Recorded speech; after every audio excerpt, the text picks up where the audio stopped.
I'm Barbara Graisy-Adams, a bereavement counselor at Providence Sound Home Care and Hospice in Olympia, Washington. I have been at Providence now since 2012. I am a bereavement counselor there, which is grief counseling. I'm specialized in complicated grief. Outside of Providence, I work with complicated grief as well. What is complicated grief? When someone has had traumatic losses, sudden losses, preoccupation with the loss of a loved one, can't accept the loss, difficulty getting back into living life, intense negative emotions such as anger, bitterness, loneliness, guilt, or maybe a desire to be with the deceased that doesn't let up, can be detached and not trust others, and loss of interest. Now, a lot of these things are normal grief reactions. Yeah. But if they go longer than 6 months, they could be considered prolonged or complicated. What drew you to this work? Most of us have our stories of loss. Mine started very, very young. I was not quite 5 years old, and my 6-year-old brother was struck down by a car while riding a bicycle. He'd just learned to ride. I can recall very vividly the emergency vehicles and the crowd in the street and my grandmother crying, which I'd never seen her cry before. She was watching us children at that time. And then I recall seeing him in the coffin.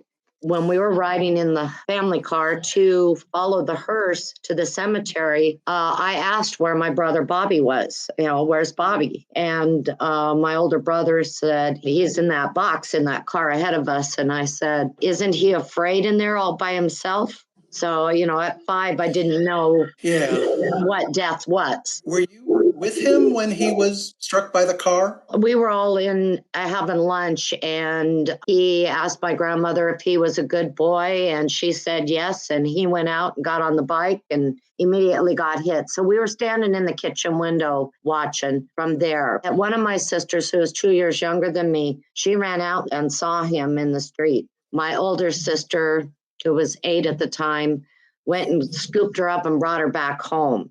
That sister, actually, the younger sister, developed childhood PTSD from that occurrence. And she has had lifelong issues with being highly anxious and very worried and always on constant alarm, things like that. How did you deal with it? Because it's a lot. I realized that it took a while to realize that he was not coming back. I dealt with things in my family of origin by going to a couple of neighbor ladies and spending time with them. My parents had 2 different styles of grieving.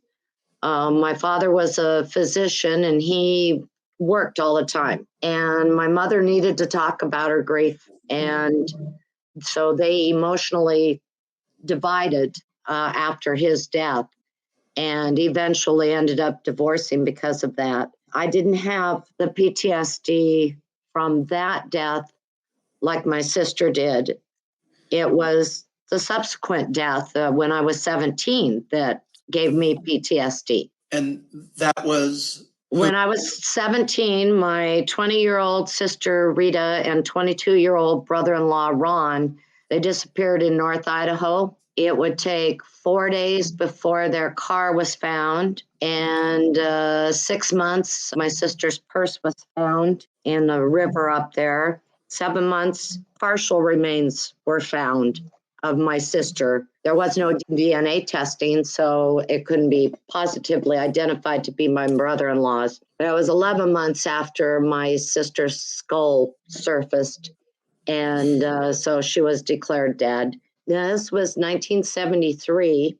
While they were missing, there were rumors about them possibly being victims of the devil worshippers or possible I-5 killer or Ted Bundy. Those were both prevalent at that time. And my sister was very, very responsible. She was like a second mother to all of us. She was the oldest girl in our family. She was very mature for her age. She was a 4.0 student. So yes, she was a dental assistant and hygienist and was going to school to become a nurse when they disappeared. Eventually, our family wound up leaving the area after the murderer was acquitted of my sister's murder. It turned out it was a coworker of my brother-in-law's. He was tried 3 years later for my sister's murder, but not for my brother-in-law's because we didn't have absolute proof of his death. So the defense was trying to put reasonable doubt that possibly my brother-in-law did it. When I did go back to school, I did as much research on complicated grief and dying as I could so that, have an understanding. So thank you for sharing and for the work that you do. Well, certainly. Well, thank you for letting me share my information and knowledge.